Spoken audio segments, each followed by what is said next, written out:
These RK are found in inhospitable conditions, in deep seas, in icelands, in hot climates. They survive, not only they survive, they thrive. And they are also found in hospitable conditions, the mesophilic habitats like ocean, soils, paddy fields, human gut, in animals, and they are also discovered as early as within 1 year of life, and they have been demonstrated in infants.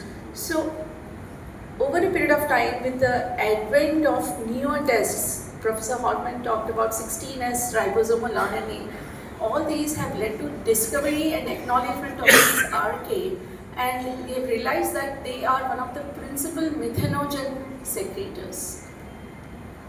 In humans, we have been able to identify 3 dominant RK. These are the Methanobrevibacter smithii, they are Methanobrevibacter stagmanae and Bacillococcal.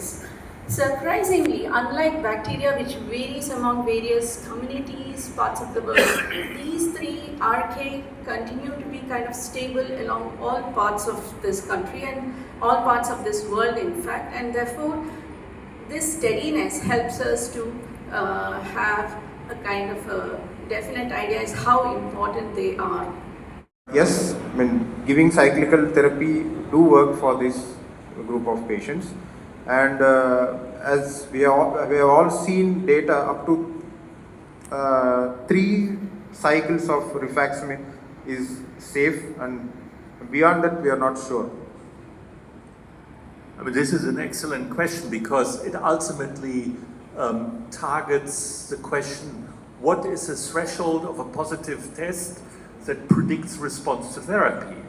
And maybe the antibiotic therapy would benefit patients even if the SIBO test is negative. Yeah, a proportion gets better, but I'm not sure whether it's Helicobacter, which is...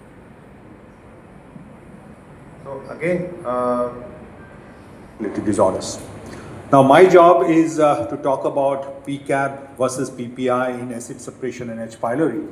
Let me tell you that this is a link between neuromotility disorders and the rest of the GI system, because somewhere there is a link between the two, which we will talk about a little bit if possible.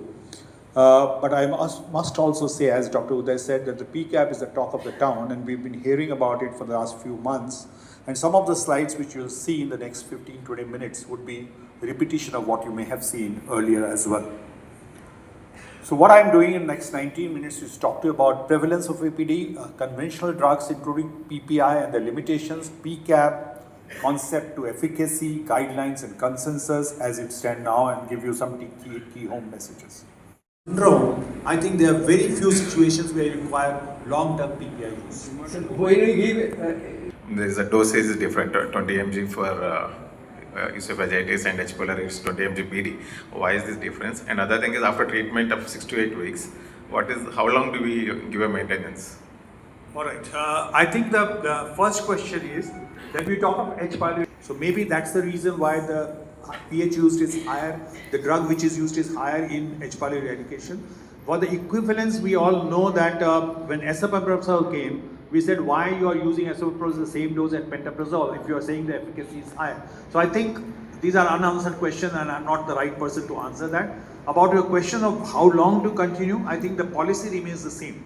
Only thing is that when you use PCAB, possibly for the initial remission, you require shorter duration than what you require with PPI. So 4 weeks for mild to moderate disease and 8 weeks for severe disease. Adding a lactobacillus reuteri to the regimen. Looking at is reduced resistance. What we're looking at, shorter duration of therapy. What we are looking at, avoiding 2 antibiotics. But I think it's too early for us to comment anything. We need more data on this, and we must also know that H. pylori in India is not the H. pylori. Patient care, research and innovation. খুব ভালো question জিজ্ঞেস করেছেন, খুব important question. Actually gas acidity মানে আমাদেরকে এটা বলি dyspepsia and GRD বা গ্যাস্ট্রোএসোফেজিয়াল রিফ্লাক্স। কারণ আমাদের পাকস্থলিতে নর্মালি অ্যাসিড আছে, ওই অ্যাসিডটা দেওয়া হচ্ছে যাতে আমরা খাবার যখন খাই সেটা ডাইজেস্ট হয়ে যায়। কিন্তু কারু কারু এই অ্যাসিডের মাত্রা বেশি হয়। এই মাত্রাটা বেশি হওয়ার কারণ একটা রোগ হচ্ছে, দ্বিতীয় লাইফস্টাইল হচ্ছে। দেখা গেছে স্ট্রেস বেশি হলে অ্যাসিড বেশি হয়। 2 হচ্ছে কোনো কোনো ব্যাড হ্যাবিটস, যেমন ধরুন স্মোকিং, অ্যালকোহলিজম, তার থেকে অ্যাসিড ক্ষরণ বা রিফ্লাক্স বাড়ে। 3 হচ্ছে যে আপনার যদি ইরেগুলার ফুড হ্যাবিট হয় তাহলে কিন্তু অ্যাসিডের প্রবলেম বাড়ে। 4 হচ্ছে যে আপনি যদি ওয়েট গেন করেন, ওয়েট গেন করলে অ্যাসিডের ইয়েটা বাড়ে, প্রকোপটা বাড়ে। তাহলে ওয়েট গেন না করার রাস্তা, খান অতটা যতটা লাগবে।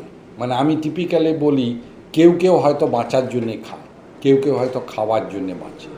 খাওয়ার জন্যে বাঁচার থেকে বাঁচার জন্যে খাওয়া বেটার। নাম্বার 2, আমরা যখনই খাই আমরা অতটাই খাবো যতটা এক্সারসাইজ করে আমরা খাবারটাকে বার্ন করতে পারবো, যাতে আমাদের ওয়েট গেন না হয়। তো এইগুলো কমন কজ অফ অ্যাসিড। দেখা গেছে কারো যদি ঘুম ভালো না হয়, রাত্রে ঘুমোয় না, সেক্ষেত্রে কিন্তু বেশি হয়, পেটের রোগ বেশি হয়। তাহলে ভালো ঘুম, ব্যালেন্সড ডায়েট, এক্সেসিভ মশলা, ঝাল, কোল্ড ড্রিঙ্কস, এক্সেস চা কফি এগুলো ভালো জিনিস নয়। স্ট্রেস কমানো, টিপিক্যালি আমাদের যে ইন্ডিয়ান ডায়েট ছিল এককালে, এখন চেঞ্জ হয়ে গেছে অনেকটা, those were very good diet. তো সেই জন্য আমরা বলছি অনেক কিছু, সব কিছুই নতুন কিন্তু ভালো নয়, কিছু কিছু পুরনো ভালো ছিল, আমরা যেন ওগুলো অ্যাডপ্ট করি। প্রিজার্ভ ফুড খুব খারাপ। আপনি ভাবুন প্রিজার্ভ ফুডে কী হয়, ওরা প্রিজারভেটিভ দেয়, যে প্রিজারভেটিভগুলো দেয় ওগুলো কেমিক্যাল হচ্ছে। এবারে কেমিক্যালটা যেমন একটা অ্যানিমাল মিটকে ও প্রিজার্ভ করে রাখছে, তেমনি আমাদের শরীরেও কিন্তু ওই অ্যানিমালেরই মিটের মতনই মিট আছে, ওর উপর ওই রিয়াকশানই ও করে যে রিয়াকশন ও অ্যানিমাল মিটের উপর দিয়ে করছে। তাহলে প্রিজার্ভ ফুড অ্যাভয়েড করা, বাড়ির রান্না, less stress, good sleep, adequate food but not exercise, ওয়েটটাকে না বাড়ানো, অ্যান্ড নেশা ফেশা থেকে যতটা মুক্ত রাখা যায়, এই হচ্ছে রাস্তা।